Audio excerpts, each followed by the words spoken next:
Nos agrada saludarles una vez más. El título de nuestro tema en esta noche, Apocalipsis dice, ¿dónde está el trono de Satanás? Pero vamos también a ver, según el tema de ayer,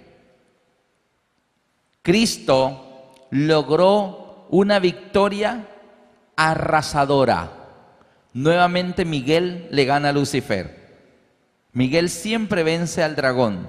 Lucifer no le ha ganado ni una sola a Miguel, o sea, a Jesús. Sin embargo, existe el peligro y el riesgo de que Lucifer le gane una a Cristo. Y Cristo no quede invicto. Invicto significa no perdió ninguna.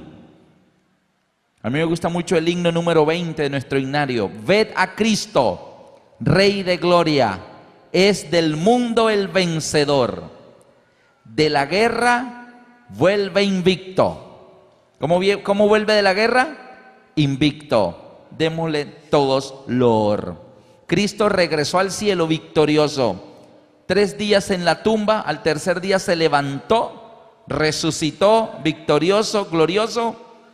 40 días después de estar aquí con sus discípulos y sus apóstoles, ascendió en su nube al tercer cielo. Allá fue recibido, según Daniel capítulo 7, dice, miraba yo en las visiones de la noche y aquí sobre las nubes del cielo venía uno como un hijo de hombre, y le hicieron acercarse delante del anciano de días, y le fue dado dominio, gloria, reino y majestad. ¿Por qué? ¿Por qué le fue dado nuevamente eso en el tercer cielo? Porque él se había despojado a sí mismo, había tomado forma de siervo, se había hecho semejante a los hombres, y en su condición de hombre se humilló a sí mismo, se hizo obediente hasta la muerte y muerte de cruz. Y ahora regresaba a su hogar celestial. Miríadas y millares de ángeles lo acompañaron en la nube. Amén. Lucifer fue derrotado y fue visto en vivo y en directo por todo el universo, de lo que era capaz el querubín rebelde. Por eso decíamos en el tema de ayer, en Colosenses 2, versículo 15, y despojando a los principados y a las potestades, los exhibió públicamente, triunfando sobre ellos en la cruz. Ahora, esta derrota que el dragón sufrió y que de ahí en adelante no lo recibieron más en el tercer cielo, y fue arrojado el acusador de nuestros hermanos, el que los acusaba delante de nuestro Dios día y noche, ya no lo dejaron entrar más allá, se vino con gran ira para la tierra. Y entonces encontramos en el capítulo 12 de Apocalipsis, en sus Biblias, versículo 17. ¿Qué ocurrió? Después de que el dragón fue derrotado en la cruz, en la tumba, Jesús rompió el sello romano que ataba aquella roca sobre la tumba. Guardias fueron puestos para no dejar que el muerto se escapara. Y el muerto resucitó y se escapó igual. La guarnición romana no fue suficiente para detener al invicto y glorioso Jesús, vencedor de la muerte y de la tumba. Entonces el resultado de esta derrota para Satanás, Apocalipsis 12, 17 dice, entonces el dragón se llenó de ira. ¿Qué fue lo que le dio? Mucha rabia. Se llenó de rabia.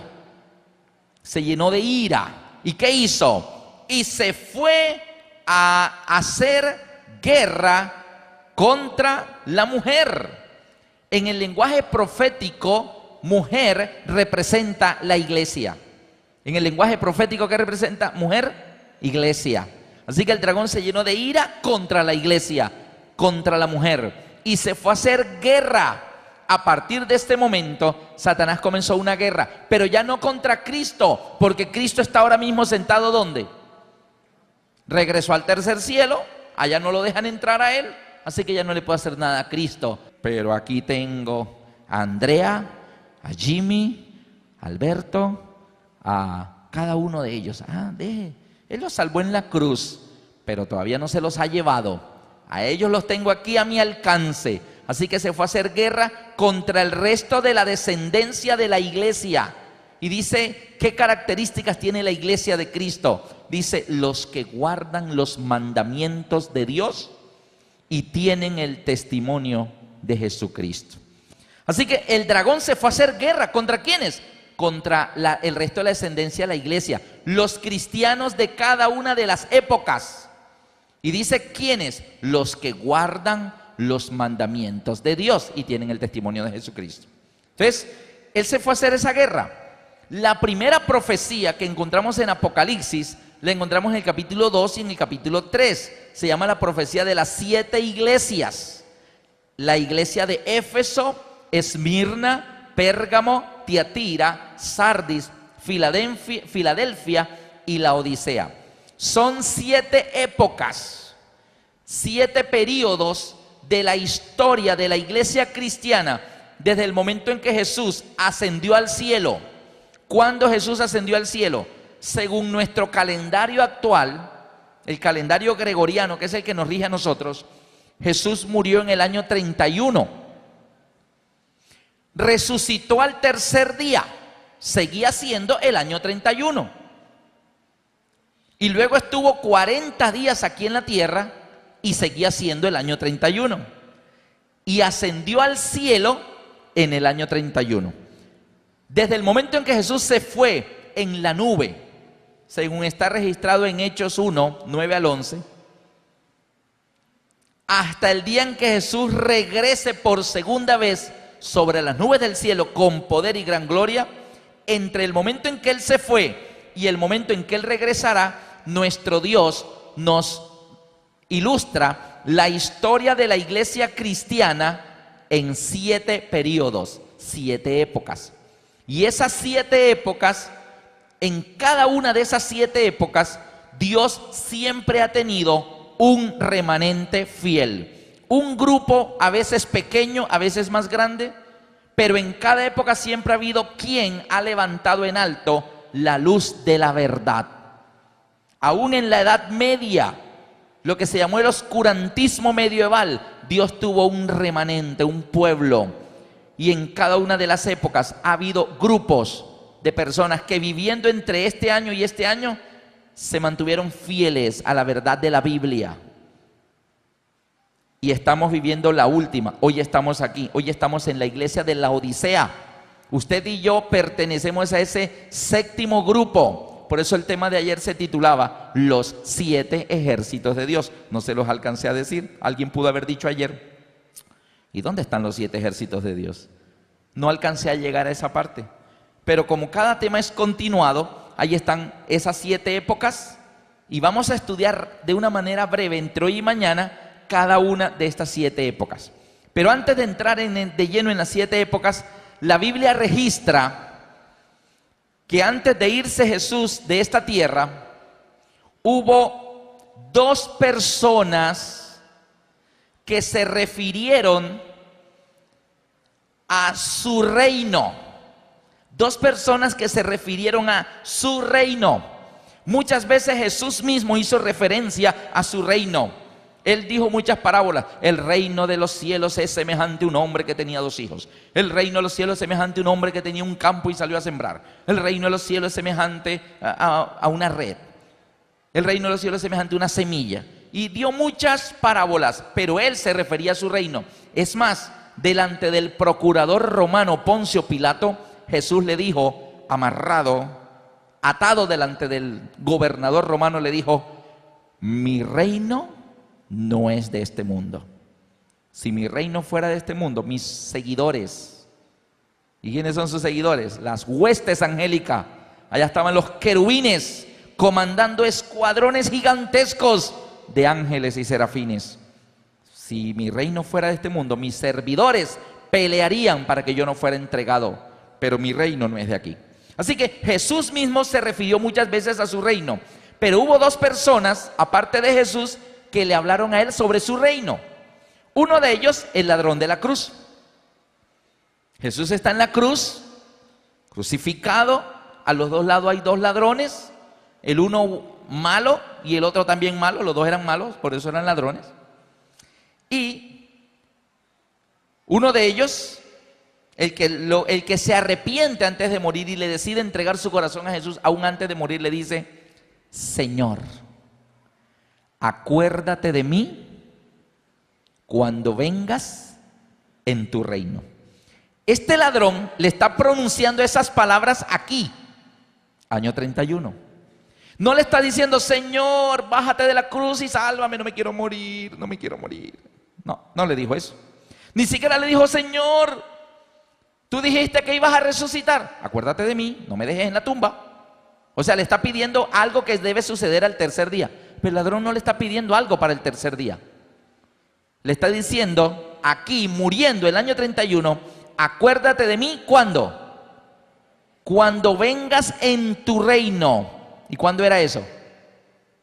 Miren, el ladrón le está pidiendo aquí algo que va a suceder aquí.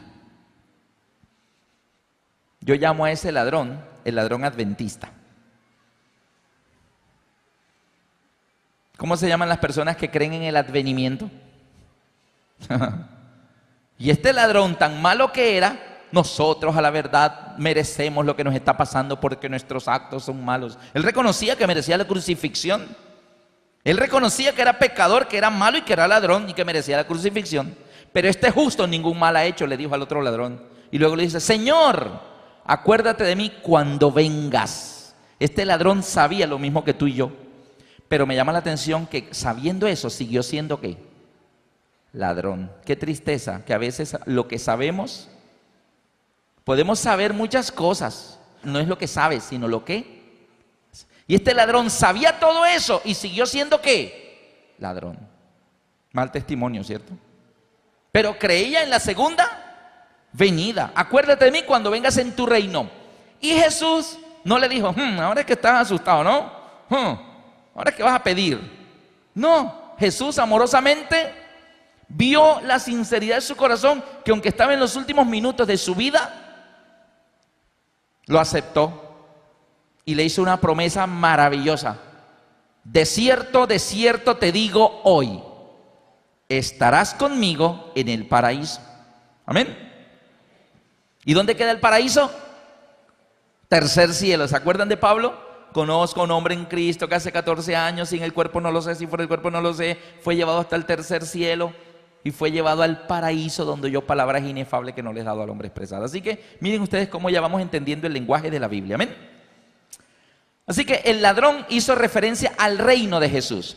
Y la segunda persona que encontramos en la Biblia que hizo referencia a su reino, por favor síganme con sus Biblias en el libro de Hechos de los Apóstoles, capítulo 1, versículo 6. Jesús está en el monte de los olivos, listo para irse. La nube que está ahí, él sabe que no es una nube cualquiera, es el vehículo lleno de ángeles que lo va a transportar en un veloz viaje, cruzando los cielos hasta el mar de vidrio, donde lo está esperando su padre para decirle: hijo, siéntate a mi diestra. Ahora el gran príncipe volverá a estar al lado de su padre, el gran rey, y será coronado rey de reyes y señor de señores. Pero antes de irse está en el monte de los olivos, dando la despedida. Y estando allí, mire la pregunta que le hacen a él: ¿qué año es? ¿Año? Eso está pasando aquí, año 31. Dice, versículo 6, entonces los que se habían reunido le preguntaron diciendo: Señor, ¿restaurarás el reino a Israel en este tiempo? ¿En quiénes estaban pensando ellos? En Israel.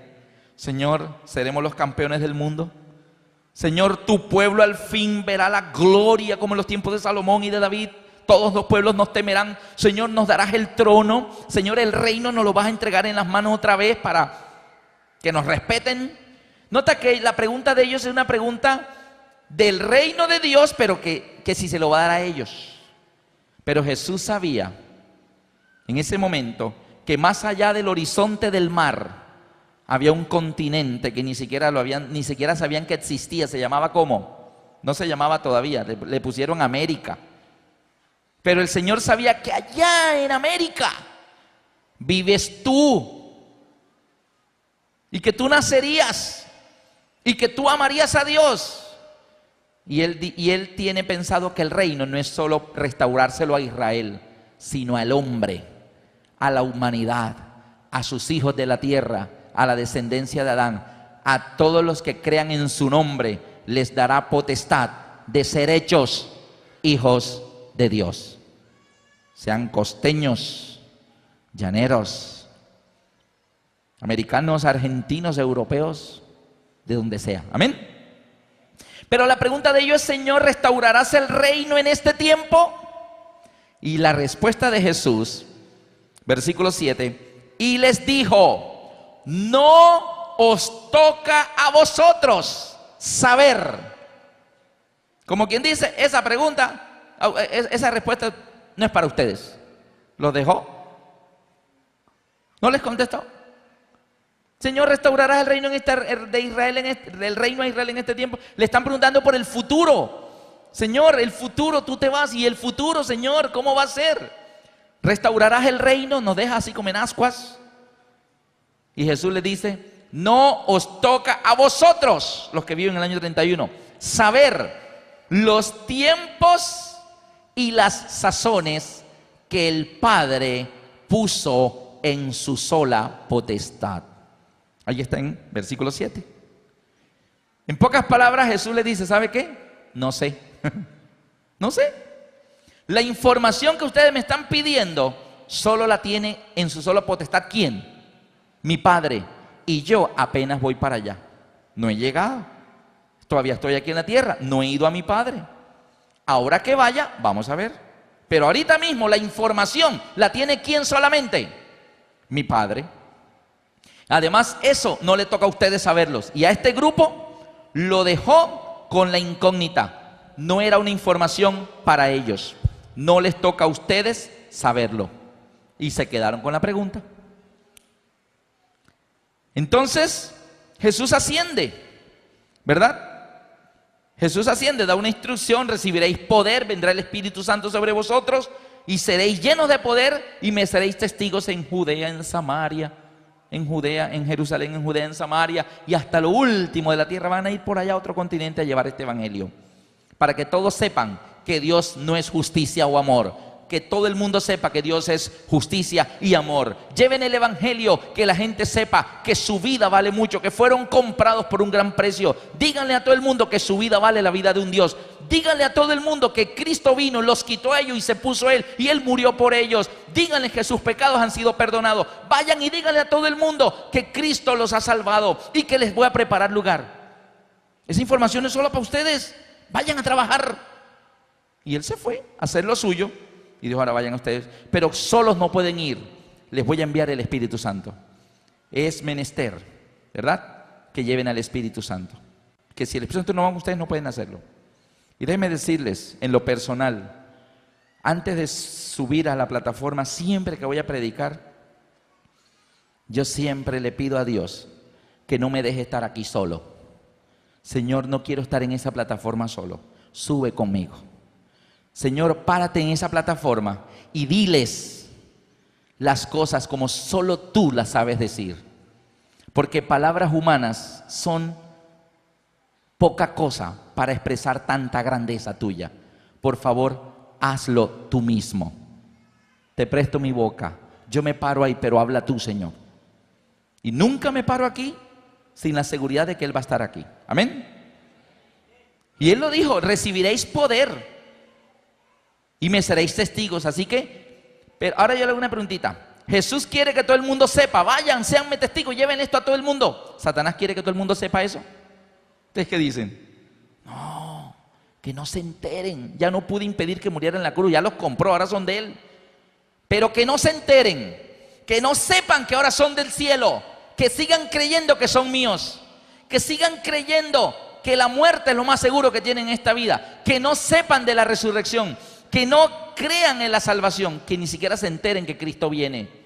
Así que Satanás va a tratar en una guerra al resto de la descendencia de ella a impedir que este remanente, estos 7 ejércitos de Dios, lleven el mensaje de salvación hasta lo último de la tierra, para que cuando Cristo venga encuentre un pueblo bien preparado. Amén. Y Jesús asciende, y habiendo dicho estas cosas, viéndolo ellos, fue alzado y lo recibió una nube que lo ocultó de sus ojos y se fue. Dice que los discípulos quedaron así con la vista, y entre tanto que él se iba, se ponía chiquitico, chiquitico, hasta que la nube los tapó, y ya la nube lo había tapado y ellos seguían mirando. De repente 2 ángeles, entre ellos allí en forma humana: varones galileos, ¿por qué estáis mirando al cielo? Este mismo Jesús, eso está ahí en el versículo 11, este mismo Jesús que ha sido tomado de vosotros al cielo. ¿A cuál cielo? Al tercero. Así mismo vendrá, como le habéis visto ir al cielo. Así que está la promesa de que el que se fue, volverá. Viene a buscar lo que compró. Usted no compra algo y lo deja en el mostrador. ¿Está bien? Así que volverá por segunda vez. Ahora bien, ¿ellos al fin supieron lo del reino, si sería restaurado? No supieron. El Padre lo tiene en su sola potestad, ni siquiera el Hijo. Yo no sé. Cuando Jesús estuvo en esta tierra dijo: el día y la hora nadie lo sabe, ni siquiera los ángeles, ni siquiera el Hijo, solo mi Padre. El Padre lo tiene en su sola potestad. Y los primeros cristianos fueron llenos del Espíritu Santo y predicaron el Evangelio durante todos estos años. De repente, en el año 96,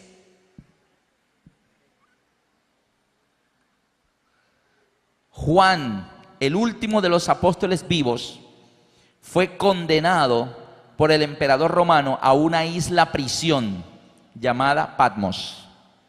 Y allá estaba Juan, ya entrado en años. Y allá estaba cumpliendo la condena de prisión en una isla prisión. Y en el año 96 viene Jesús. Juan tiene 65 años de no ver a Jesús. ¿Qué pasa cuando tú dejas de ver a una persona por 65 años? Y cuando lo vuelves a ver, se parece. Se parece. Por eso es que ustedes encuentran a Juan en el Apocalipsis 1 diciendo: miré y vi a uno semejante al Hijo del Hombre.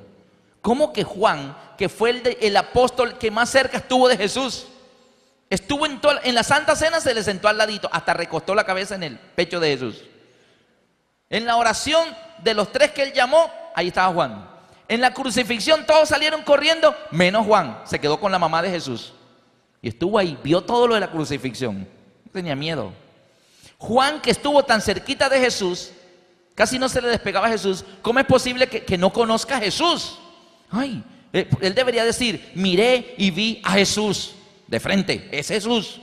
No, él dice: miré y vi a uno semejante al Hijo del Hombre, pero lo vio muy cambiado. Es que cuando él lo vio aquí en la tierra, andaba con sandalias, túnica, un cordoncito aquí amarrado. Y ahora lo ve con vestido celestial, una ropa de lino que llegaba hasta los pies semejantes al bronce bruñido. Es que los zapatos que usan en el cielo son de un material que no lo hay en la tierra. Así que Juan mira y dice: esos zapatos son como el bronce bruñido. Su pecho, un cinto de oro. Cuando Jesús en la tierra se vistió con algo de oro, pero ahora está en el cielo y es rey, así que regresa con su vestido celestial. Y Juan lo mira y dice: semejante al Hijo del Hombre. Amén. Pero miren lo que sucede ahora. Apocalipsis 1:1. Apocalipsis 1:1. Dios le da a Juan el Apocalipsis en el año 96. Aquí. ¿Recuerdan que en el año 31 preguntaron por el futuro? Y él dijo: esa información no le toca a ustedes. Eso no es para ustedes. Esa información la tiene mi Padre en su sola potestad. Pero en el año 96 Jesús viene y le dice a Juan, Apocalipsis 1:1, la revelación de Jesucristo. Aquí querían que Jesucristo les revelara algo y Jesús dijo: no sé. Esa información la tiene mi Padre en su sola potestad. Pero en el año 96 Jesús viene y dice, revelación de Jesucristo que Dios le dio. ¿Y por qué Dios se la dio?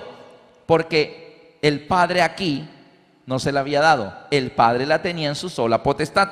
Pero en el año 96 el Padre dice, hijo, toma esta información es valiosa, llévasela a ellos a la tierra. Revelación de Jesucristo que Dios le dio. Ahora miren qué es el Apocalipsis. La palabra Apocalipsis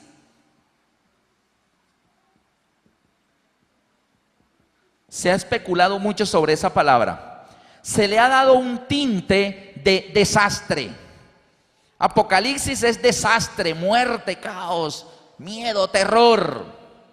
Cuando las Torres Gemelas se derrumbaron el 11 de septiembre del 2001, el Time de Nueva York, El Tiempo y El Espectador de Colombia publicaron al día siguiente una fotografía de página, de media página, en la primera página, las ruinas, y decía, el paisaje es apocalíptico. Así que siempre se trata de definir que Apocalipsis es algo desastroso, caos, muerte, destrucción. Sin embargo, la propia Biblia dice que Apocalipsis es revelación. ¿Qué es una revelación? Revelación es algo que estaba oculto y salió a la luz. Revelación, cuando tú tomas unas fotografías y terminas el rollo de fotografías, tú lo sacas de la cámara y es un tubito. No sabes qué hay ahí. No sabes si las fotos salieron bien. Entonces tú las llevas ¿a qué? A revelar. Ellos lo toman, van a un cuarto oscuro, hacen un proceso allí y luego salen a todo color y ahí te revelan quién te puso los dedos así. Ahí salen la fotografía. Uy, mire, me dañaron ahí el peinado. Te revelaron. Revelación es lo que sucede en las telenovelas el último día, el último capítulo. La verdad sale a la luz. Esos secretos que han tenido oculto durante 6 meses, 8 meses, año y medio. Y entonces el último día dicen, ella es tu verdadera madre. Ahí revelaron el secreto. Así que revelar es algo oculto que sale a la luz. Ellos querían saber, Señor, ¿restaurarás el reino? No le toca a ustedes saber eso. Y aquí dice, vamos a revelarles ahora sí.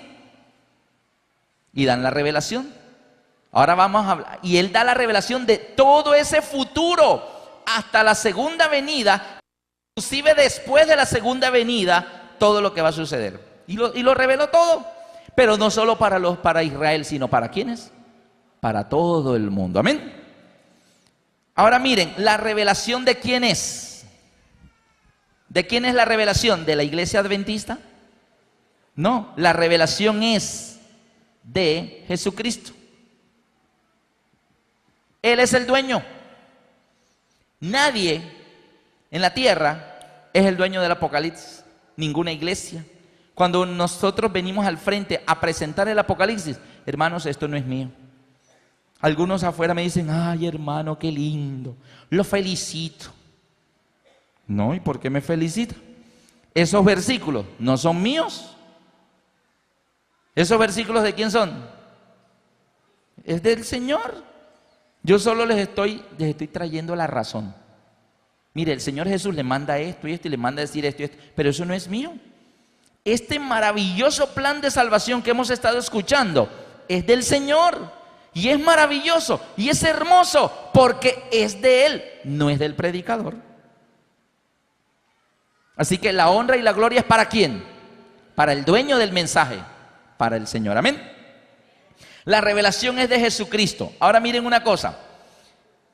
El Padre la tenía en su sola potestad, pero aquí decide darla. Y noten que para que el Apocalipsis llegue a nosotros, se necesitó una cadena de elementos o de participación de muchas personas para que tú hoy lo tengas ahí en tus piernas abierto. La revelación es de Jesucristo. Leamos nuevamente el versículo 1. La revelación de Jesucristo que Dios le dio para manifestar a sus siervos las cosas que deben suceder pronto. Y la declaró enviándola por medio de su ángel a su siervo Juan. Miren la cadena. La revelación es de Jesucristo, pero ¿quién se la dio a Jesucristo? Dios. Dios se la dio a Jesucristo. Revelación de Jesucristo que Dios le dio para manifestar a sus siervos las cosas que deben suceder pronto. La declaró enviándola por medio de su ángel a su siervo Juan. Y Juan se le dice: Juan, escribe en un libro lo que ves y envíalo. Así que mire cuántos tuvieron que intervenir para que el Apocalipsis llegue a nosotros. Dios se lo da a Jesucristo, Jesucristo a su ángel a Juan, Juan lo escribe y te lo mandó, y ahí tú lo tienes en las piernas. Pero ¿de qué sirve todo este trabajo y este proceso para que luego Satanás le diga a todo el mundo: no lea ese libro? El que lee ese libro se vuelve loco. ¿Han escuchado eso? No lo lea, ese libro el que lo lee se vuelve loco. Y hasta te dice: mira, por mi casa había un muchacho y él se metió en eso y andaba con la Biblia en el brazo. Mira, estás loco, tira piedra por allá. Y tú: sí, ese libro vuelve loco a la gente. Y Satanás mete terror, porque a Satanás no le conviene que la revelación de Jesucristo sobre ese futuro nos llegue a nosotros, porque es que en ese futuro Dios nos revela lo que Satanás, la guerra que Satanás haría en cada época contra cada uno de los 7 ejércitos de Dios que viviríamos en cada una de las épocas. Nosotros somos el 7º grupo. ¿Cómo es que Satanás está haciendo la guerra hoy contra el pueblo de Dios? A Satanás no le conviene que la gente se entere de eso, así que inventa diferentes maneras para que la gente no lo lea. Así que tú dices: ay no, yo no lo leo, porque el que lee eso se vuelve loco. Entonces, de nada sirvió que Dios se la diera a Jesucristo, Jesucristo a Juan, a su ángel a Juan. Juan lo escribe en una isla prisión para que tú lo tengas, y tú con el libro cerrado por allá porque te da miedo. Y Satanás muerto de la risa. No es así. Ahora bien, hemos titulado esta serie Apocalipsis, una carta de amor. En el Carmen de Bolívar, una vez una señora muy amiga me dijo en la calle: Alberto, ¿cuándo vas a tener conferencias de Apocalipsis? Yo le dije: no, todavía no tengo ninguna programada. ¿Me avisas? Pasaron 2 meses. Oye, Alberto, ¿qué hubo? ¿No has hecho conferencia? No, no hemos hecho conferencia. Bueno, ¿me avisas? 2 meses más. ¿Qué hubo? ¿Y las conferencias? No, no hemos hecho. Yo te aviso. Hasta que llegó el momento de unas conferencias de Apocalipsis. Así que le vi tanta insistencia que yo mismo le llevé la invitación a su casa. Dije: mira, vamos a tener este ciclo en la Casa de la Cultura. Comenzaron las conferencias y no la vi. Segundo día no la vi. Tercer día la vi por la calle. De pronto dije: pronto está viajando. Y la vi por la calle. Oye, ya comenzaron las conferencias. Ah, sí. Sí, yo voy. Ah, bueno. Cuarto día, quinto día, sexto día, nada. Me la volví a encontrar y le dije: oiga, ¿y qué pasó? Tanta insistencia por las conferencias. Y ya estamos casi llegando a la mitad y no ha sido. Y me dice: te voy a decir la verdad. Yo estoy esperando que pasen esos temas de miedo. Y cuando vengan los temas bonitos del amor, a esos voy a ir. Y a mí me sorprendió que ella me dijera que estaba esperando que pasaran los temas de miedo. O sea, ¿cuáles temas de miedo? Pero muchas personas tienen ese concepto. En Bucaramanga, vinimos desde la costa a dictar un ciclo en la iglesia de Sotomayor. Y yo estaba sacando unas transparencias, unas fotocopias en transparencia para proyectar. Y estoy en una librería, en una papelería, me estaban fotocopiando en unas transparencias. De repente un hombre al lado estaba también sacando unas fotocopias y de pronto yo veo que comienza como a mirar lo que yo estoy sacando. Yo estaba ahí organizándolas y poniéndolas, estaba primero. Y yo vi que él hacía así. Entonces me dijo: ¿eso es de Apocalipsis? Yo le dije: sí, señor. ¿Y tú por qué sacas eso?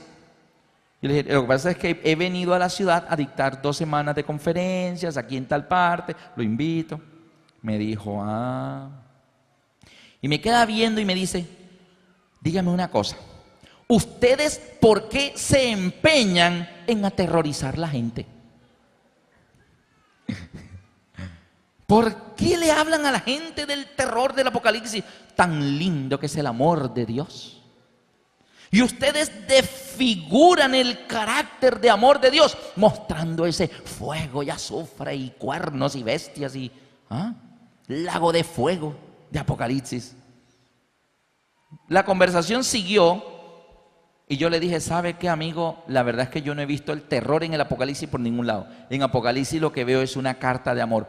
¿Cómo me vas a decir tú que el Apocalipsis es una carta de amor? Es un libro de terror. No. Así que en ese momento, tratando de explicarle a este amigo, José se llama, quedamos hasta siendo buenos amigos, le dije, mira José, el Apocalipsis es una carta de amor y te voy a explicar por qué. El dragón derrotado en la cruz se llenó de ira y se fue a hacer guerra contra la iglesia, contra el resto de la descendencia de ella. Todos los cristianos de todas las épocas, guerra a muerte, con mucho odio. ¿Se llenó de qué? De ira. La pregunta es, ¿Dios sería un Dios de amor si sabiendo eso no nos avisa? ¿Ustedes qué opinan? No nos dice nada, dice, ay no, para no asustarlo, mejor no le digamos nada, que el dragón va a volverlos nada ya. ¿No? ¿Sería un Dios de amor? Les voy a poner un ejemplo, disculpen el ejemplo que voy a poner. Imagínate que yo estoy aquí predicando y de pronto yo veo una bomba. Ahí hay una bomba. Y yo me doy cuenta que la bomba está ahí.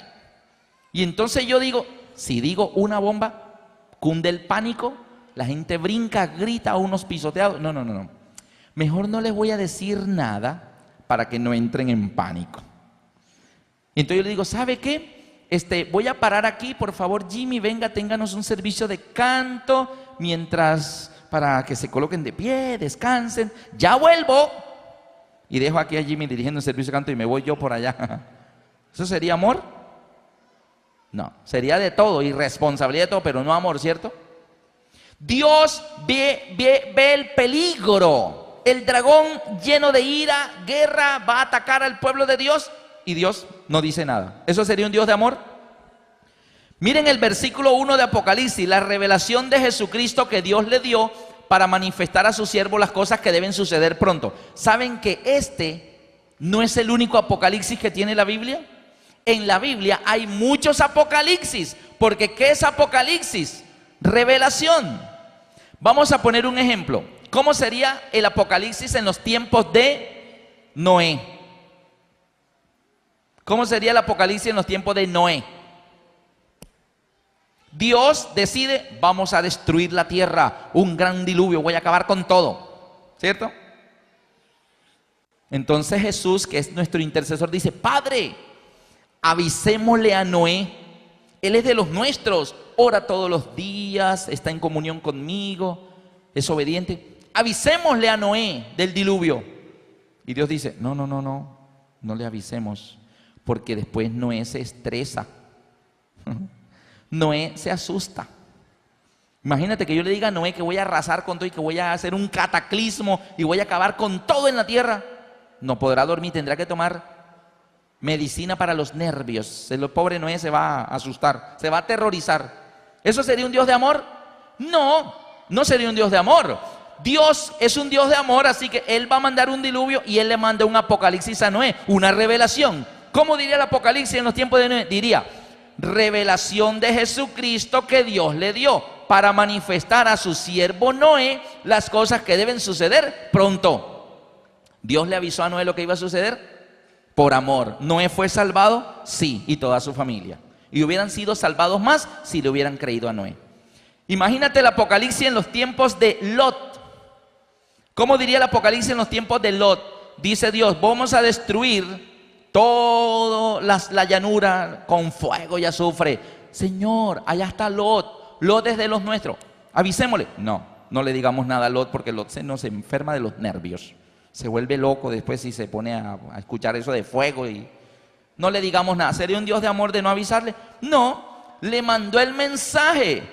¿Cómo diría el Apocalipsis en los tiempos de Lot? Revelación de Jesucristo que Dios le dio para manifestar a Lot las cosas que debían suceder pronto. Le avisaron, Lot alcanzó a salir de la ciudad y se salvó. ¿Eso es un Dios de amor? Y ustedes pueden encontrar en la Biblia muchos ejemplos donde el Señor avisa con anticipación, porque guerra avisada, ya ustedes saben, ¿verdad? Así que ese es el propósito de la revelación. Es decir, el Señor sabe lo que Satanás va a tratar de hacer en cada época y nos manda a avisar. El problema con el Apocalipsis es que algunas personas se ofenden con lo que él dice. ¿Sí o no? Hay personas que, no, a mí ese libro no me gusta porque claro, dice cosas que golpean.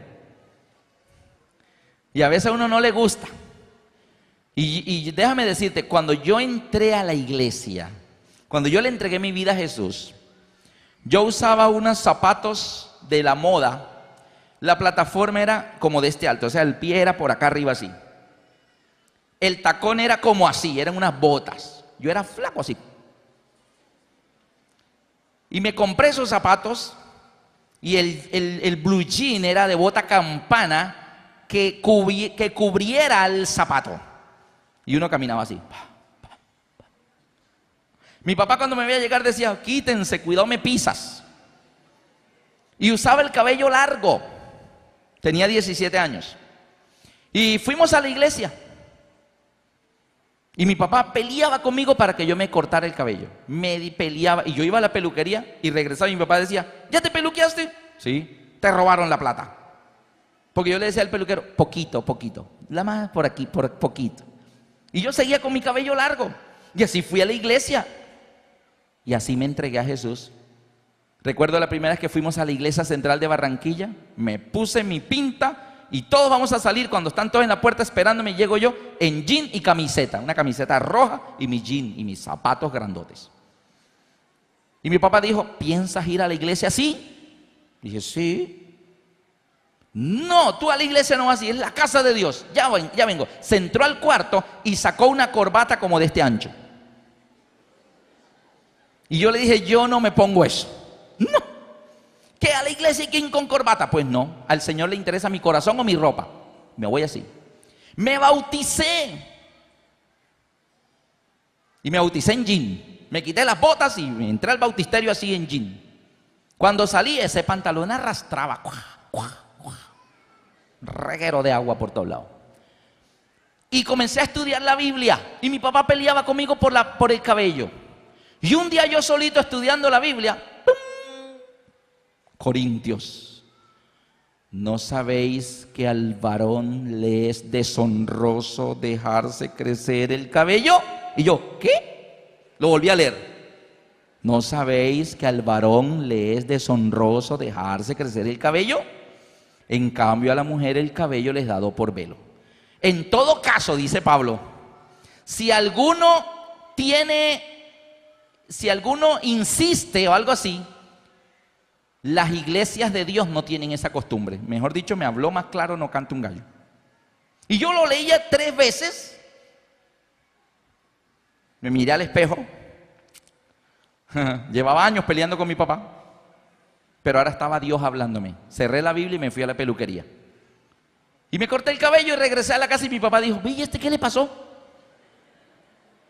Dije, no, pues que quise peluquearme. Se va a enterar por este video por qué me peluqueé. Entonces, a veces la Biblia nos dice cosas que no nos gustan. Y por eso algunas personas no quieren el Apocalipsis. Una vez iba un hombre en su carro por las carreteras, curvas así, iba a buena velocidad en su buen carro. Y de repente en una curva, no veía lo que venía al otro lado, y él va entrando a la curva, cuando le viene de regreso otro carro en el mismo carril de él, y se encuentran así, y el otro carro a duras penas sacó el zigzag y volvió a su carril y rozó así un poquito el espejo de él, y él volvió a entrar a la vía y por poco se estrellan y entró a la curva, pero él alcanzó a escuchar que el otro conductor le gritó algo, pero no, lo único que escuchó fue cerdo. Tras de que viene en su carril, casi lo saca a la vía, Este hombre le dio tanta ira, sacó la cabeza por la ventana y le gritó, más cerdo será su... Y ya ustedes saben lo que le dijo. Pero inmediatamente vuelve a mirar al frente y está entrando a la curva cuando en plena mitad de la vía, un tremendo cerdo gordo echado en la vía. Y él, a duras penas, tiró el volante a la derecha, se salió de la vía y chocó contra una gran piedra y rompió el carro. El hombre, un poco aturdido, sale del carro y mira tremendo cerdo ahí echado, tranquilo, ni se inmutó. Y él se comienza a poner a pensar. Ve en el pavimento los neumáticos del otro carro cuando, por sacar el zigzag al cerdo, se metió al carril de él. Y entonces él comienza a pensar y dice, ¿el otro conductor me gritó cerdo? ¿O me gritó fue cuidado con el cerdo? Y cayó en la conclusión, me estaba avisando para que yo no me estrellara. Y yo lo tomé como un ¿qué? Como un insulto. Y lo comencé a insultar a él. Y por estar insultándolo a él y no atendí su consejo, me estrellé por el cerdo. Me estaba avisando del cerdo. Queridos amigos, Dios nos va a avisar muchas cosas que van a pasar momento tras momento de la historia y especialmente en los tiempos finales, los que usted y yo estamos viviendo. Pero no te sorprendas si en alguna de esas revelaciones de Jesucristo que Dios le dio, te va a decir algunas cositas que tal vez no te van a gustar. Pero Él las manda a avisar. Algunos toman el Apocalipsis como algo que ofende, pero el Apocalipsis es una revelación de amor, es una carta de amor. ¿Nos está qué? Avisando. Amén. Y es interesante que una de las bienaventuranzas de la Biblia, como las que Jesús dijo en el Monte de los Olivos, bienaventurados los mansos porque ellos heredarán la tierra, bienaventurados los limpios de corazón porque ellos verán a Dios y así. Hay una bienaventuranza en Apocalipsis 1:3 y mire lo que el Señor dice aquí. Y esto nos deja bien claro que Apocalipsis no es un libro de terror, es una carta de amor. Apocalipsis 1:3 dice, bienaventurado el que lee. Ese soy yo. Yo estoy leyendo el Apocalipsis. Bienaventurado significa dichoso, feliz el que lee. Yo estoy leyendo. Bienaventurado el que lee y los que oyen las palabras de esta profecía. Esos son ustedes están ahorita escuchando. Entonces, bienaventurado el que lee, bienaventurado el que oye, ustedes. Y luego dice, y el que guarda las cosas en ellas escritas, porque el tiempo está cerca. Bienaventurado el que lee, bienaventurado el que oye, bienaventurado el que guarda. De nada nos sirve que nos lean, de nada nos sirve que nosotros escuchemos si no hacemos. Si el hombre del carro hubiera tomado lo del cerdo como un aviso, hubiera sido bienaventurado. No hubiera chocado, hubiera disminuido la velocidad, se asoma, ve el cerdo, pasa pasito a los lados y luego sigue su camino. Pero él no fue bienaventurado, él se sintió, fue insultado. Así que el Señor no quiere que tú te sientas insultado, Él quiere que tú te sientas feliz y dichoso por lo que Dios te va a avisar. Yo entendí un poco más de este texto cuando mi hija Elisa tenía 4 años. Laurita tenía 2. Vivíamos en Bucaramanga cuando salió la película Liberen a Willy. Y yo fui a una tienda de videos y vi la película y dije, para las niñas y para mí también. Así que la llevé a la casa y llegué feliz. Niña, mira lo que traje, liberen a Willy. Ay, papi, ponla. Así que ellas dos se sentaron en un cojín ahí a los pies del sofá. Yo puse la película y yo me senté en la butaca. Mi esposa no le gusta mucho la televisión, así que ella era un domingo, recuerdo, estaba cocinando. Y comenzamos allá a mirar Willy. Los que han visto esa película, hay una parte donde el niño está caminando junto al estanque donde está la ballena y de repente se asusta y corre, se resbala, cae, se golpea la cabeza y cae al estanque y se comienza a hundir, pierde el conocimiento y comienza a hundirse al fondo del estanque y la tremenda ballena de 12 toneladas nadando alrededor así. Cuando eso sucedió en la película, mi hija Elisa de 4 años saltó se me subió encima, metió la cabeza aquí, me apretó y comenzó a gritar: papi, papi, papi, se va a ahogar, papi, papi, se va a ahogar, papi, se lo va a comer la ballena, papi. Pero me apretaba que yo no me la podía quitar. Yo le decía: no, nena, es una película, pero mira, ahora va a ver lo que pasa. No, papi, papi, se va a ahogar. Eso miraba y volvía y enterraba la cabeza: se va a ahogar, el niñito se va a ahogar, papi, se lo va a comer la ballena, se va a comer. Bueno, la ballena toma al niño, lo saca, él luego reacciona, se hacen amigos, y ella ahí mirándose y limpiándose las lágrimas. Mi esposa sacó la cabeza por la cocina y dijo: ¿para qué traes esa película? Eso va a traumatizar a la niña, mírala tú solo. Y yo: no, amor, esto es para los niños. Así que ella luego poco a poco volvió y se sentó al cojín al lado de Laura, de 2 añitos, y seguimos viendo la película. Y de repente la sacan, la llevan en un contenedor, la van llevando por una carretera destapada y hay unos troncos a mitad de camino. Tratan de retroceder y el tráiler donde va la ballena se comienza a resbalar hacia un abismo y vuelve a saltar Elisa al hombro. Papi, se va a caer, se va a caer, se va a morir Willy, papi, se va a morir. Bueno, ustedes saben al final lo que sucede. La ballena salta y se va en el mar feliz. Mi esposa me regañó una vez: mira que la niña no va a poder dormir esta noche, ¿cómo es que tú le traes eso? Ahora bien, 2 semanas después, en TV Cable salió Liberen a Willy, en televisión. Y estaban Elisa y Laura, 4 y 2 años, y 2 amiguitos de ellas, Karen, de 6 años, y Jorge, de 7. 7, 6, 4 y 2. Y cuando mi esposa dijo: Alberto, van a dar Liberen a Willy, cámbiales el canal ahí disimuladamente para que la niña no se ponga a llorar. Así que yo fui: hola niños, ¿cómo están? Y cambié el canal. Y ellos no se dejaron. Papi, no la cambies, que van a dar Liberen a Willy, vamos a verla. No, nena, ya ustedes la vieron, vamos a ver otra cosa. No, papi, queremos verla. Así que los 4 me hicieron ahí un meeting. Se las puse y dije: me voy a sentar aquí a esperar que Elisa brinque. Entonces, los 4 niños ahí sentados en el cojín, en el suelo, y yo viendo la película. Llega el niño, ¡pam!, se cae al agua y se está ahogando. Y yo esperando que mi hija de 4 años salte, cuando de pronto le dice a los otros niños: Karen, Jorge, no vayan a llorar, ¿oyeron? Que al niño no le pasa nada, la ballena lo salva, él no se va a ahogar, ni la ballena se lo come. Ahora vas a ver, ella lo salva y se hacen amigos. No lloren. Y yo. Y en la segunda parte, donde también lloró la primera vez: no vayan a llorar, la ballena no se cae, el papá del niñito viene y lo ayuda y la ballena la llevan al mar y ella se escapa. No vayas a llorar, Jorge, no llores, Karen. Y cuando yo veía eso, recordé: bienaventurado el que lee, y los que oyen, y los que guardan. ¿Cuál fue la diferencia de la actitud de Elisa la primera vez que vio la película con la segunda vez? La primera vez ella sintió ¿qué?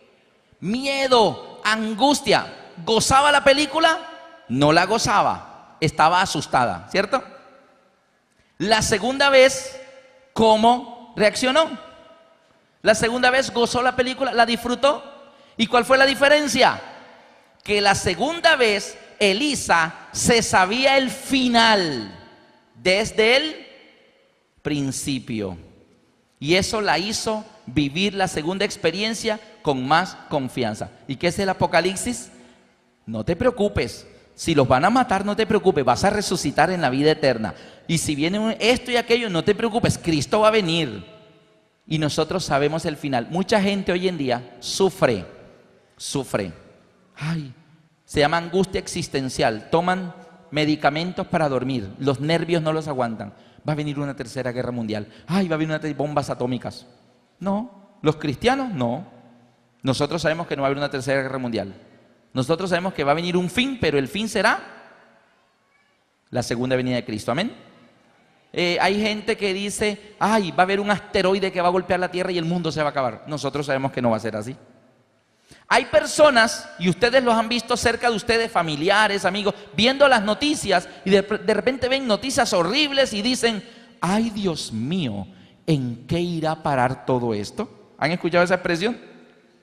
Ellos están asustados. ¿En qué irá a parar todo esto? El cristiano que salga con esas palabritas de, ay Dios mío, ¿en qué irá a parar todo esto? No sabe las profecías.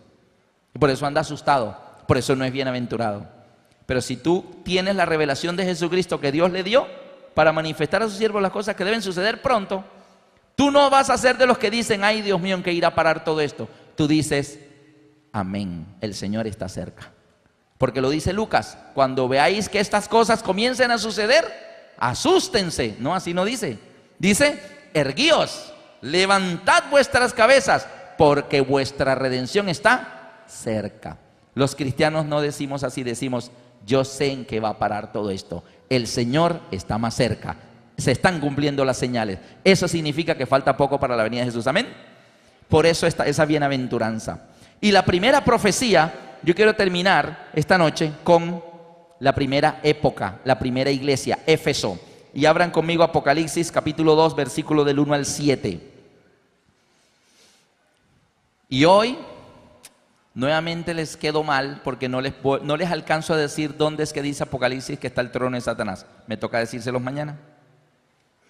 Porque no hemos alcanzado a llegar allá, pero no se preocupen, mañana van a saber dónde está el trono de Satanás. Pero miren esto. Apocalipsis 2 del 1 al 7. El Señor le manda unas cartas a los cristianos que viven en cada una de esas 7 épocas del futuro. Y dice, Apocalipsis 2:1, escríbele al ángel de la iglesia en Éfeso, el que tiene las 7 estrellas en su diestra, el que anda en medio de los 7 candeleros de oro, dice esto. El término estrella significa ángel. Y la palabra ángel significa mensajero. ¿Quiénes son los mensajeros en la época de Éfeso? Los apóstoles. Los cristianos que quedaron cuando Jesús se fue al cielo. En el año 96 todavía Juan estaba vivo. En el año por aquí 60 y algo murió Pedro y también Pablo. Esta fue la época apostólica. Éfeso es la época apostólica. Éfeso es la época apostólica, ¿está bien? La primera época va del año 31 al año 100. El primer siglo de la era cristiana, aquí sería el año 100. Ahora, ¿qué le dice el Señor a los cristianos de la primera época? Yo conozco tus obras y tu arduo trabajo y paciencia, y que no puedes soportar a los malos, y has probado a los que se dicen ser apóstoles y no lo son, sino que los has hallado mentirosos. La época apostólica fue esa época bonita donde el poder del Espíritu Santo los llenó. Era la época en que se convertían 3,000 en un día. Era la época en que Pedro levantó al paralítico en la entrada del templo. Fue la época en que Pablo resucitó a Eutico en una vigilia. Fue la época en que Pedro resucitó a Tabita. Fue la época en que se convertían miles y miles. El evangelio llegó a toda la tierra conocida. La palabra Éfeso significa deseable. ¿A quién no le hubiera gustado vivir una época? En vez de estar escuchando a Alberto Lascarro, pudiera estar escuchando a Pablo, a Pedro contando la tormenta en el mar y todo. Y Jesús dice, calla, enmudece. Y todo el mundo dice, ¿y usted cómo sabe? Y Pedro te dice, yo estaba ahí, yo lo vi, yo estaba ahí. Imagínate esos sermones. ¿Está bien? También dice que fue la época en que los apóstoles predicaban con arduo trabajo. Versículo 3, has sufrido, has tenido paciencia y has trabajado arduamente por amor de mi nombre y no has desmayado. Maravilloso el tiempo de la época apostólica, pero hay un problema en el versículo 5, en el 4 y 5. Pero tengo contra ti, o sea, hubo algo malo en la época apostólica. ¿Qué pasó? Pero tengo contra ti que has dejado tu primer amor. ¿Qué? ¿Que has dejado tu primer amor? ¿Cómo así? ¿Cómo que en la época apostólica se comenzó a dejar el primer amor? Recuerda por tanto de dónde has caído y arrepiéntete y haz las primeras obras, pues si no vendré pronto a ti, quitaré tu candelero de su lugar si no te hubieras arrepentido. El Señor le dice a los cristianos de la época apostólica, les dice, has dejado tu primer amor. ¿Ustedes recuerdan su primer amor? Siempre que hago esta pregunta, las esposas le hacen a los esposos así.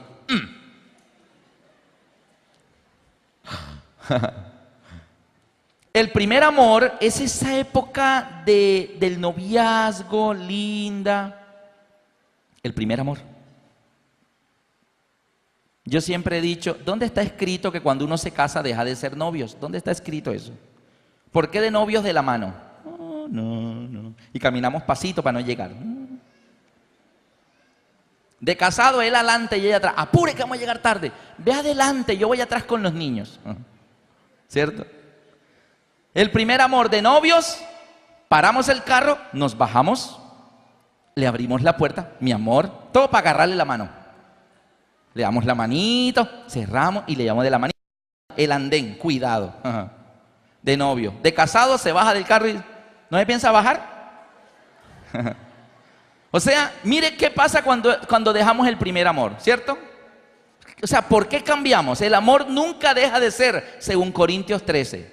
O sea, el amor es para siempre. Así que sea novio de su esposa. Eso es otro tema. Parejas. Tengo contra ti que has dejado tu primer amor. Ese fuego misionero espiritual que de esta época deseable, a medida que fueron llegando los últimos años del primer siglo, se fue apagando, se fue apagando, se fue apagando. ¿Por qué? Porque los apóstoles comenzaron a morir. Y ya los que predicaban no habían estado con Jesús, sino que habían escuchado de Pedro cómo fue lo de la tormenta. Pero él no estuvo ahí, sino cómo lo contó Pedro. Pero la gente decía, no, a mí me gustaba ver cómo lo contaba Pedro, era chistoso. Entonces ya la iglesia no se llenaba tanto porque no era Pedro el predicador. Y algunas personas dejan el primer amor por el predicador, porque es que me gustaba ver el otro. Entonces ya no viene. Si tú vienes por el predicador, estás mal. Si tú vienes por Cristo, Cristo está aquí, está el predicador que sea, amén. Así que no hay que dejar el primer amor. Y yo quiero en esta oportunidad preguntar, porque mire los ataques de Satanás. Satanás se fue a hacer guerra. ¿Y cuál fue su primer ataque? Voy a irlos desanimando poco a poco. Ese fuego se les acaba ahorita. Escoba nueva barre bien, pero eso ahorita se cansan. Así que ahí vino la primera guerra, ¿verdad?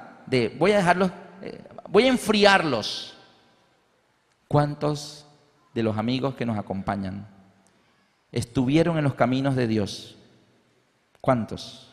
Y sienten que por X o Y razón, no importa la razón, no interesa, pero tú sientes que has dejado tu primer amor, que ya no es como antes, que ya casi no vienes a la iglesia, o aún dejaste de venir a la iglesia y solo estás viniendo ahora en esta serie. Yo quisiera saber si esta noche hay aquí personas que saben en su corazón que tuvieron un amor muy fogoso al principio en las cosas de Dios, pero poco a poco se fueron desanimando y el enemigo lo fue apagando. Tú no te diste cuenta, pero te fueron echando agüita fría para que se te apagara ese fuego. ¿Cuántos de ustedes que nos están viendo en este momento sienten esa voz que le dice en el versículo 5, recuerda por tanto de dónde has caído y arrepiéntete y haz las primeras obras? Yo les invito a que me acompañen aquí en la plataforma para terminar con una palabra de oración donde le queremos traer al Señor Jesús nuestras vidas nuevamente. Señor Jesús, aquí estoy de nuevo. Yo quiero volver a los caminos de Dios, a la fe. Vengan aquí adelante. Buen Padre que estás en el cielo, gracias porque tú permites que estos tus hijos que han pasado al frente te hayan conocido, Señor, en tiempo pasado, y que aunque ellos hoy reconocen que han dejado tu primer amor, ellos desean, como el hijo pródigo, retornar a tus caminos. Por eso queremos dejarlos en tus brazos de amor, Señor. Queremos rogarte por cada uno de ellos en sus necesidades, en sus dificultades, en cada uno de sus problemas que les puedan estar haciendo vivir una vida traumática, difícil. Sé con ellos, Señor, y ayúdales para que el enemigo no tenga más poder sobre sus vidas y que esta experiencia que hoy viven ellos sea una experiencia que les permita cambiar de aquí en adelante su estilo de vida y comiencen una nueva relación contigo. Oh Padre, gracias por atendernos, por escucharnos y por permitirnos seguir conociendo tu voluntad a través del estudio del Apocalipsis. Rogamos, Señor, que nos acompañes en el nombre de Jesús. Amén.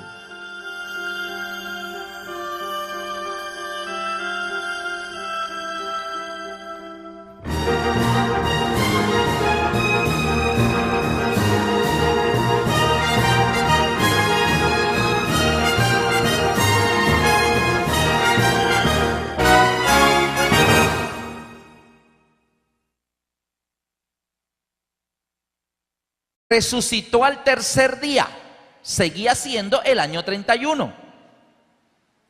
Y luego estuvo 40 días aquí en la tierra y seguía siendo el año 31. Y ascendió al cielo en el año 31. Desde el momento en que Jesús se fue en la nube, según está registrado en Hechos 1, 9 al 11, hasta el día en que Jesús regrese por segunda vez sobre las nubes del cielo con poder y gran gloria, entre el momento en que Él se fue y el momento en que Él regresará, nuestro Dios nos ilustra la historia de la iglesia cristiana en 7 periodos, 7 épocas. Y esas 7 épocas, en cada una de esas 7 épocas, Dios siempre ha tenido un remanente fiel. Un grupo a veces pequeño, a veces más grande, pero en cada época siempre ha habido quien ha levantado en alto la luz de la verdad. Aún en la Edad Media, lo que se llamó el oscurantismo medieval, Dios tuvo un remanente, un pueblo. Y en cada una de las épocas ha habido grupos de personas que viviendo entre este año y este año se mantuvieron fieles a la verdad de la Biblia.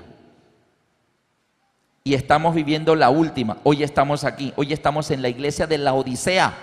Usted y yo pertenecemos a ese 7º grupo. Por eso el tema de ayer se titulaba Los 7 ejércitos de Dios. No se los alcancé a decir. Alguien pudo haber dicho ayer, ¿y dónde están los 7 ejércitos de Dios?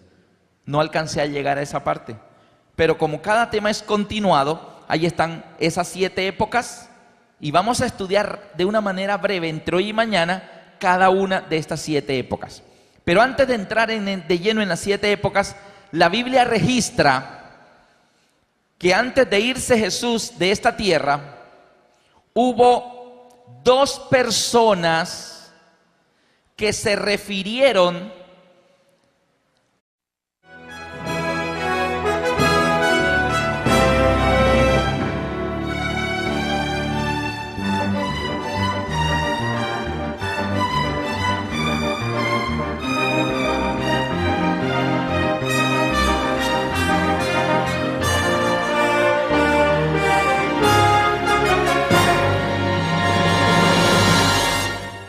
Nos agrada saludarles una vez más. El título de nuestro tema en esta noche, Apocalipsis dice, ¿dónde está el trono de Satanás? Pero vamos también a ver, según el tema de ayer, Cristo logró una victoria arrasadora. Nuevamente Miguel le gana a Lucifer. Miguel siempre vence al dragón. Lucifer no le ha ganado ni una sola a Miguel, o sea, a Jesús. Sin embargo, existe el peligro y el riesgo de que Lucifer le gane una a Cristo. Y Cristo no quede invicto. Invicto significa no perdió ninguna. A mí me gusta mucho el himno número 20 de nuestro himnario. Ved a Cristo, Rey de gloria, es del mundo el vencedor. De la guerra vuelve invicto. ¿Cómo vuelve de la guerra? Invicto. Démosle todos loor. Cristo regresó al cielo victorioso. 3 días en la tumba, al tercer día se levantó resucitó victorioso, glorioso, 40 días después de estar aquí con sus discípulos y sus apóstoles, ascendió en su nube al tercer cielo. Allá fue recibido, según Daniel capítulo 7, dice, miraba yo en las visiones de la noche y aquí se llenó de rabia, se llenó de ira. ¿Y qué hizo? Y se fue a hacer guerra contra la mujer. En el lenguaje profético, mujer representa la iglesia. En el lenguaje profético, ¿qué representa? Mujer, iglesia. Así que el dragón se llenó de ira contra la iglesia, contra la mujer, y se fue a hacer guerra. A partir de este momento, Satanás comenzó una guerra, pero ya no contra Cristo, porque Cristo está ahora mismo sentado ¿dónde? Regresó al tercer cielo, allá no lo dejan entrar a él, así que ya no le puede hacer nada a Cristo. Pero aquí tengo a Andrea, a Jimmy, a Alberto, a cada uno de ellos. Él los salvó en la cruz, pero todavía no se los ha llevado. A ellos los tengo aquí a mi alcance. Así que se fue a hacer guerra contra el resto de la descendencia de la iglesia. Y dice, ¿qué características tiene la iglesia de Cristo? Dice, los que guardan los mandamientos de Dios y tienen el testimonio de Jesucristo. Así que el dragón se fue a hacer guerra. ¿Contra quiénes? Contra el resto de la descendencia de la iglesia, los cristianos de cada una de las épocas.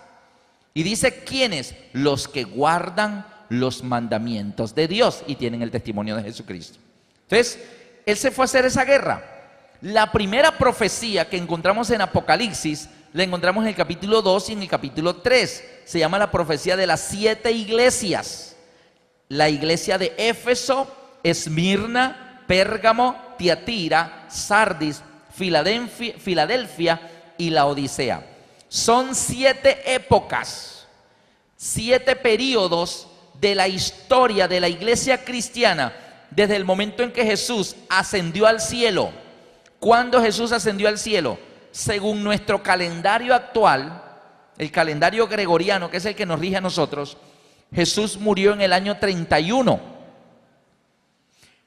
A su reino. 2 personas que se refirieron a su reino. Muchas veces Jesús mismo hizo referencia a su reino. Él dijo muchas parábolas. El reino de los cielos es semejante a un hombre que tenía 2 hijos. El reino de los cielos es semejante a un hombre que tenía un campo y salió a sembrar. El reino de los cielos es semejante a una red. El reino de los cielos es semejante a una semilla. Y dio muchas parábolas, pero él se refería a su reino. Es más, delante del procurador romano Poncio Pilato, Jesús le dijo, atado delante del gobernador romano, le dijo, mi reino no es de este mundo. Si mi reino fuera de este mundo, mis seguidores, ¿y quiénes son sus seguidores? Las huestes angélicas. Allá estaban los querubines comandando escuadrones gigantescos de ángeles y serafines. Si mi reino fuera de este mundo, mis servidores pelearían para que yo no fuera entregado, pero mi reino no es de aquí. Así que Jesús mismo se refirió muchas veces a su reino, pero hubo 2 personas, aparte de Jesús, que le hablaron a él sobre su reino. Uno de ellos, el ladrón de la cruz. Jesús está en la cruz, crucificado, a los 2 lados hay 2 ladrones, el uno malo y el otro también malo, los 2 eran malos, por eso eran ladrones. Y uno de ellos, el que se arrepiente antes de morir y le decide entregar su corazón a Jesús, aún antes de morir le dice, Señor, acuérdate de mí cuando vengas en tu reino. Este ladrón le está pronunciando esas palabras aquí, año 31. No le está diciendo, Señor, bájate de la cruz y sálvame, no me quiero morir, no me quiero morir. No le dijo eso. Ni siquiera le dijo, Señor, tú dijiste que ibas a resucitar, acuérdate de mí, no me dejes en la tumba. O sea, le está pidiendo algo que debe suceder al tercer día. Pero el ladrón no le está pidiendo algo para el tercer día. Le está diciendo, aquí muriendo el año, por las nubes del cielo, venía uno como un hijo de hombre.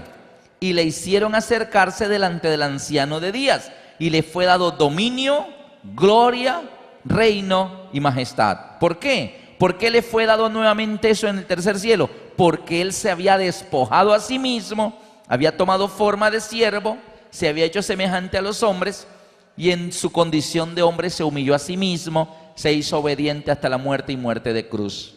Y ahora regresaba a su hogar celestial. Miríadas y millares de ángeles lo acompañaron en la nube. Amén.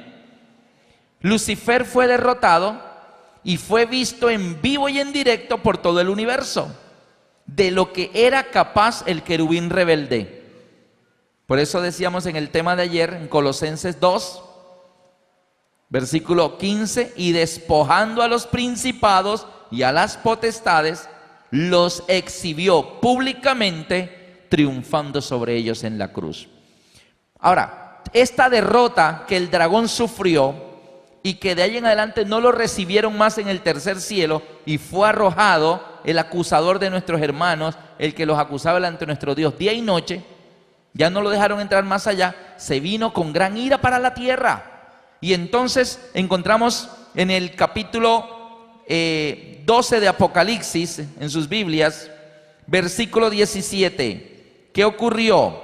Después de que el dragón fue derrotado en la cruz, en la tumba, Jesús rompió el sello romano que ataba aquella roca sobre la tumba. Guardias fueron puestos para no dejar que el muerto se escapara. Y el muerto resucitó y se escapó igual.